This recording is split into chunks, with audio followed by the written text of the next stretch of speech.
Hello guys, finally আমরা দুই ভাই ঘুম থেকে উঠে চলে আসলাম মাঠের দিকে। তো আজকে আমরা আমাদের আলুর জমিতে সেচ দেওয়ার জন্য চলে আসলাম দুই ভাই। আর এটা হলো আমাদের আলুর জমি। আর মূলত এই জমিতে আমরা কিন্তু এইভাবে ক্যানাল দিয়ে সেচ দিয়ে থাকি। আর আজকে মাঠের দৃশ্যটা ছিল অনেক সুন্দর, আর আমার কাছে অনেক ভালো লাগছিল।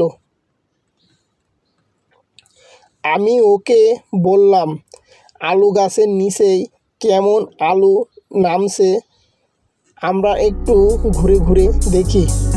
তো ও আলু গাছের গোড়া থেকে এভাবে মাটি সরিয়ে আমাকে দেখাচ্ছিল যে গাছের গোড়ায় কেমন আলু নেমেছে। আর আমার এই আলুগুলা দেখে অনেক ভালো লাগছিল। ও কয়েকটা গাছের গোড়া থেকে এভাবে মাটি সরিয়ে সরিয়ে কিন্তু আলু আমাকে দেখাচ্ছিল। আর আমি ওরে বলছিলাম প্রত্যেকটা গাছের গোড়া থেকে মাটি যেন সাবধানে সরানো হয়। আর ও আমাকে বলল কোনো সমস্যা নাই। আমি ওকে জিজ্ঞাসা করলাম যে আমাদের আলু গাছের বয়স কতদিন। তো ও আমাকে বলল আমাদের আলু গাছের বয়স 2 মাস। তো আমরা 2 মাসে আমাদের গাছের নিচে আলু কত সুন্দরভাবে বড় হয়ে গিয়েছে। তো আমি ওকে একটা আলু তুলে দেখাতে বললাম। তো ও আমাকে একটা আলু তুলে দেখালো যে এই আলু গাছের বয়স 2 মাস আর এত বড় বড় আলু হয়েছে মাটির নিচেই।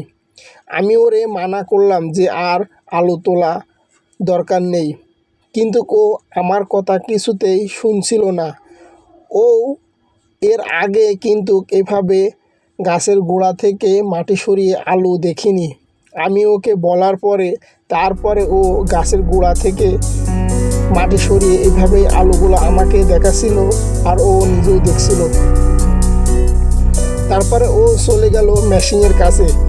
যে মেশিন স্টার্ট দিয়ে রাখছিলাম আমরা এই জমিতে সেচ দেওয়ার জন্য, ওই মেশিনটা আমাদের একটু সমস্যা করছিল বেশি, যেহেতু আজকে অনেক গরম পড়ছিল আর এই মেশিনটাই বারবার হাওয়া ধরছিল, যার কারণে মেশিনটা বন্ধ হয়ে যাচ্ছিল।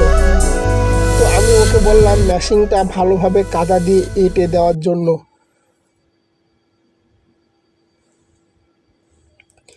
তো আমার ভাই আমাকে বলল ক্যানালে পানির স্রোত বেশি, তুমি একটু কাজ করো, সেটা হচ্ছে এই ক্যানাল দিয়ে যে গাছের পাতাগুলা আসতেছে এই পাতাগুলা ধরে ধরে একটু সাইডে ফেলে দাও। যেই কথা সেই কাজ।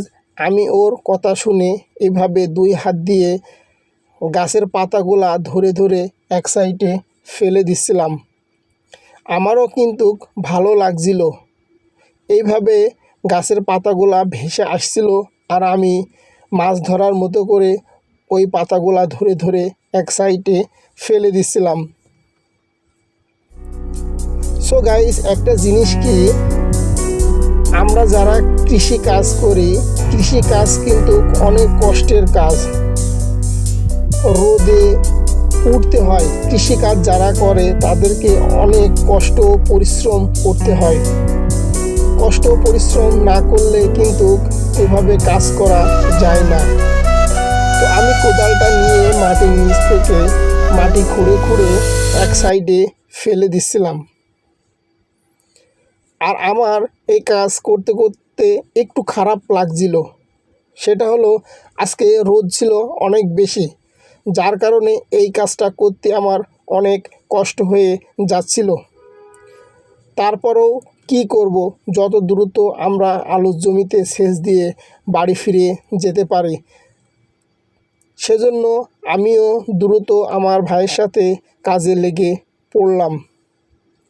আর এইদিকে আমরা গরুর খাবারের জন্য কিছু ঘাস বুনে রাখছিলাম, আর এটা হলো লিপিয়ার ঘাস।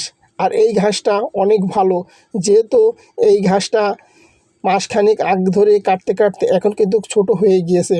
আর এইদিকে আমরা ওই ঘাসের চারা তুলে এই সাইডে লাগায় রাখছি।